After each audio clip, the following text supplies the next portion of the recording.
Tenemos el placer de recibir en nuestra segunda entrevista del día a Matías Bosch, con quien vamos a conversar sobre temas interesantes del accionar económico del Estado y sobre otros temas que él maneja con profundidad y amplitud. Leila, buenas tardes, Matías. Buenas tardes, saludos a todos. ¿Me escuchan bien?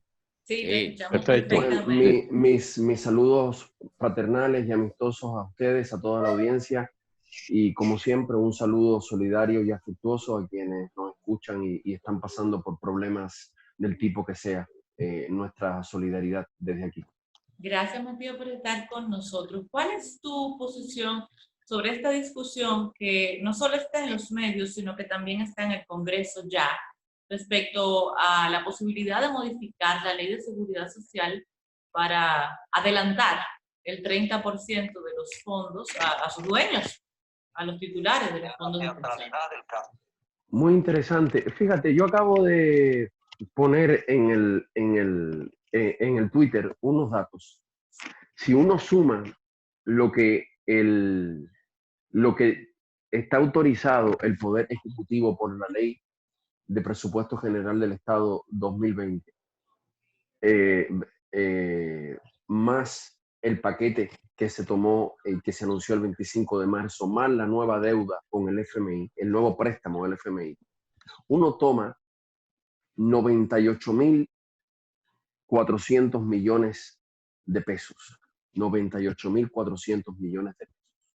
Parte de ese dinero, conste, es tomado a la clase trabajadora porque es tomado de los fondos de riesgos laborales. ¿Sí? 14.000 millones de pesos. Por cierto, de esos 14.000, 2.000 millones se les está dando a las ARS que supuestamente están cubriendo gratuitamente coberturas que tienen que ver con COVID-19, que no es verdad que lo están haciendo gratuitamente, se está pagando con el dinero de los riesgos laborales acumulados con las cotizaciones en este país. Pues uno tiene 98.000 millones y fracción de pesos. Y esa cantidad, sin haber todavía, a 30 de abril, sin haber analizado qué partidas presupuestarias se pueden reasignar del presupuesto completo del Estado, qué partidas presupuestarias se pueden reasignar, qué impuestos podrían ser modificados como el ITEVIS, sin pedirle condiciones más favorables a los bancos, por lo menos los bancos nacionales, con los que tienen deuda los hogares y el propio Estado, sin pedirle condiciones más favorables para que la gente pueda sobrellevar esta crisis más allá de sugerencias. Y con toda esa suma de dinero y con todo ese margen de maniobra, de verdad que a la clase política de este país no se le ocurre nada mejor que tomar una manifestación que estaba en las redes sociales, que era: queremos acceder a nuestros fondos de pensiones, pero que claramente es el fruto de dos cosas fundamentales. La gente está desprotegida, tenemos a más de la mitad de los trabajadores del sector privado suspendidos en su salario, tenemos más de 100.000 trabajadores que no van a acceder a ese subsidio FASE, que a lo máximo que llega además son 8.500 pesos, porque esos subsidios ni siquiera alcanzan la línea de extrema pobreza. Tenemos a la gente con miedo al virus, con miedo a la inseguridad económica, si son trabajadores, si son profesionales, si tienen una pequeña empresa. Tenemos más de 50.000 empresas que han suspendido y despedido trabajadores y trabajadoras. Y claro, y además la gente no cree en este sistema de seguridad social y lanza esa consigna.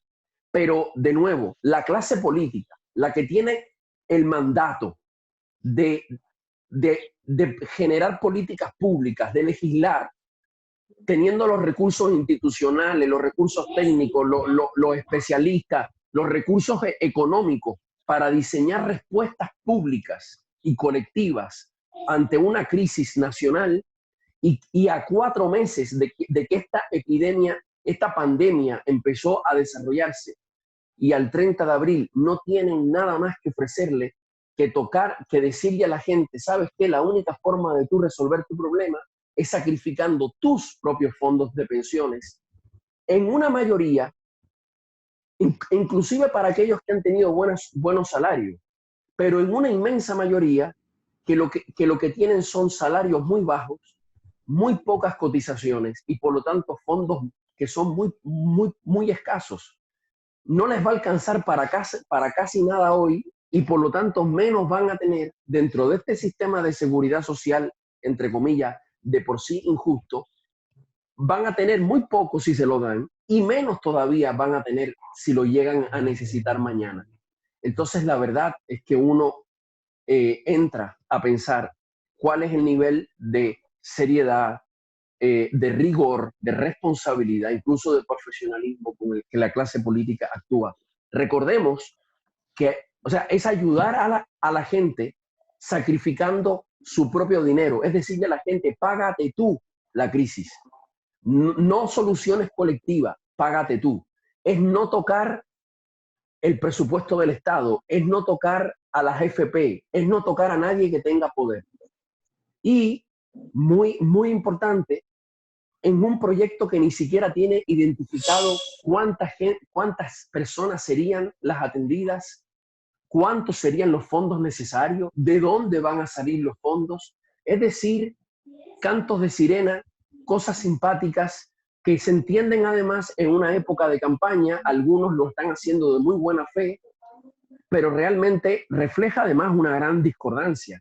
Estamos hablando del mismo Congreso y de los mismos partidos políticos que hace 2 meses, en febrero,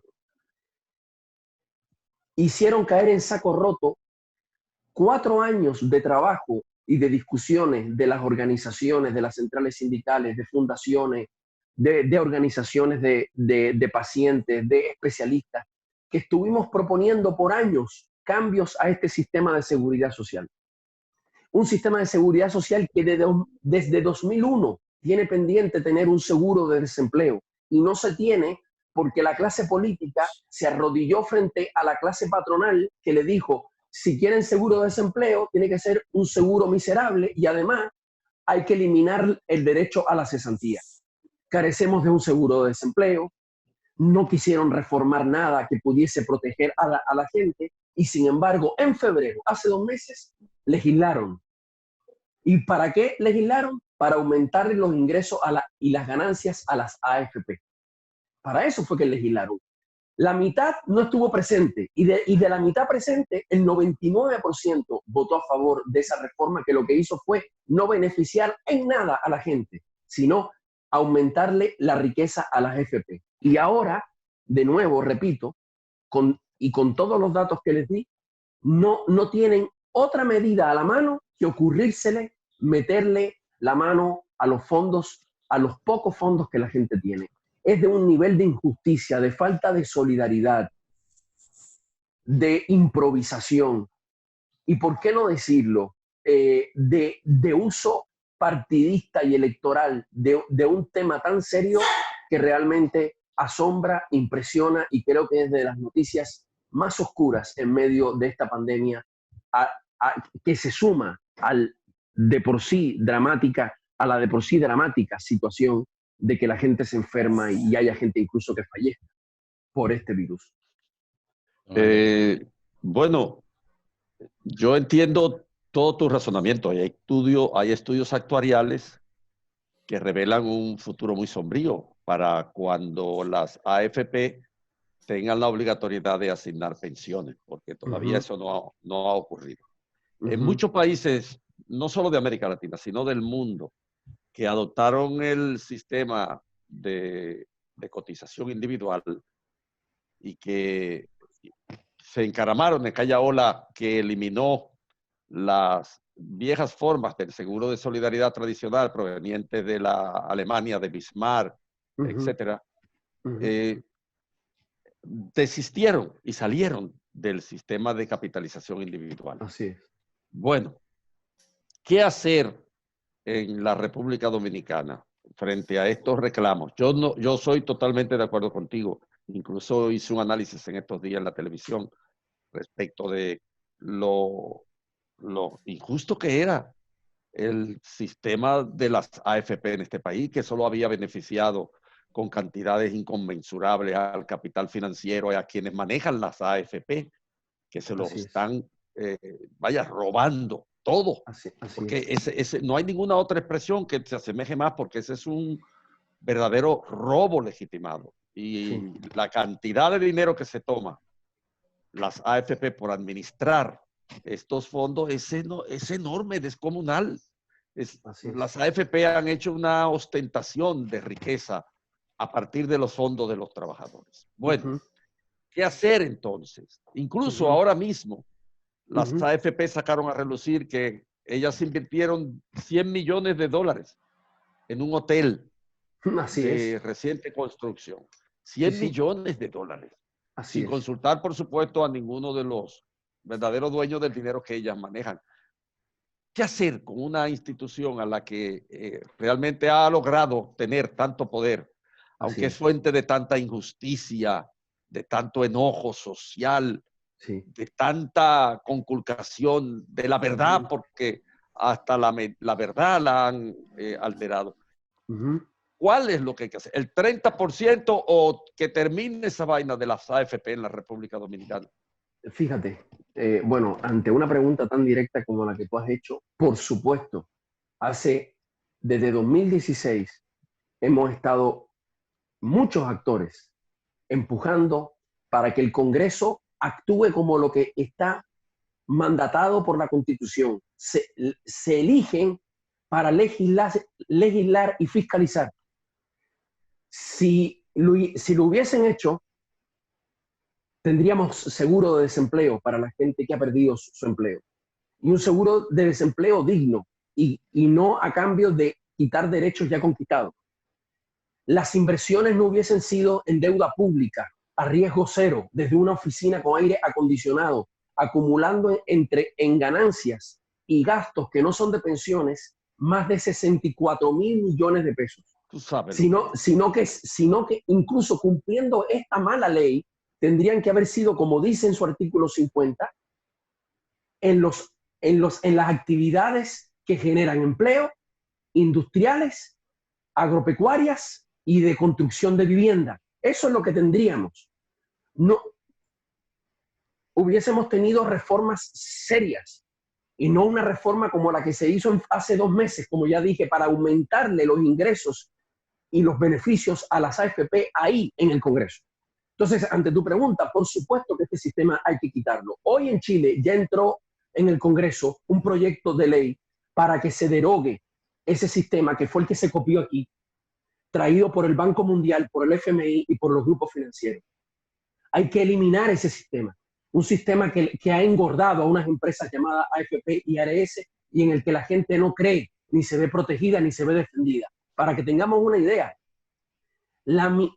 más de la mitad de las pensiones de discapacidad y sobrevivencia que la gente reclama, o sea, porque hay mucha gente que no llega a reclamar, no, pero de la gente que llega a reclamarla, más de la mitad la AFP las rechazan, porque las AFP en este país son batuta y constitución. Entonces, por supuesto que hay que abocarse a una reforma de construir un verdadero sistema de seguridad social que proteja, incluyendo cuando la gente pierde su empleo, cuando la gente pierde el salario y frente a contingencias o calamidades públicas como esta. El dinero hay y de sobra para eso, pero tenemos una clase política, y hablo de clase más allá de individuos, que incluso algunos actúan de buena fe, para hablar del sistema político, tanto en el gobierno como en el Congreso, en el oficialismo como en la oposición, que no actúe más de rodillas a esas grandes fortunas y a esos poderes económicos. Entonces, pero hablando del aquí y el ahora, la gente no se debe dejar manipular. Lo primero que tiene que pedir la gente es que esos 98,000 millones de pesos que yo les conté rápidamente, prácticamente 100,000 millones de pesos, estén gastándose y identificándose en aquellas cosas que son prioridad para que la gente esté bien de salud y para que la gente no salga más perjudicada de lo que ya está económicamente y en su subsistencia. Para que la gente, por cierto, no reciba subsidios de hambre, que bajo el nombre de quédate en casa, teniendo que subsistir un hogar con 5,000 pesos durante un mes, cuando no puede ir a completar el mes como podía hacer en el mercado o taxiando o haciendo lo que fuera. Y la gente, si se va a tocar el sistema de seguridad social, lo que nosotros hemos propuesto son 3 cosas. Primero, que la gente se le entregue un bono de contingencia a partir de fondos que existen en el sistema de seguridad social. Que ese bono de contingencia sea recuperado. ¿Cómo? Modificando la comisión que cobran las AFP, es decir, con las ganancias presentes y futuras de las AFP, no a costa de los fondos de la gente. Que la gente no se deje ayudar perjudicándose. No me ayude, compadre. Es decir, no me dé dinero quitándomelo a mí mismo. No me dé dinero quitándomelo a mí mismo. No me dé mi propio dinero. Exacto, exacto. Oye, quítale ganancias presentes y futuras a la AFP y con eso dame un bono de contingencia. Segundo, exonerar mientras esté la crisis a las empresas y a los trabajadores de la cotización a las ARS y a las AFP. Entre las ARS y las AFP ya han consumido más de 120.000 millones de pesos. Tienen suficiente riqueza para solidariamente asumir parte del impacto de esta crisis y no cobrar esas cotizaciones sin dejar de darle a la gente la cobertura. Eso significaría un alivio muy importante, porque las cotizaciones representan el equivalente al 21% de cada salario. Las AFP lo vinieron a ofrecer, pero para mayo.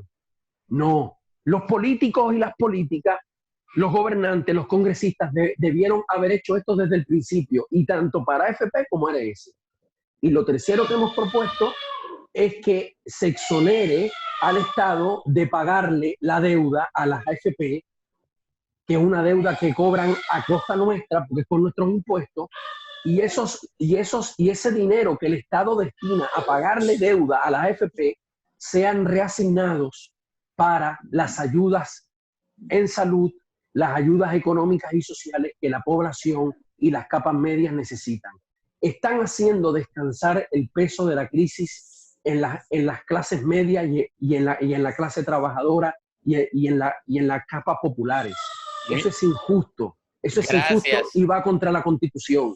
Gracias. Y por eso la ciudadanía tiene que empoderarse, no dejarse engañar y exigir medidas justas de protección social y económica justas.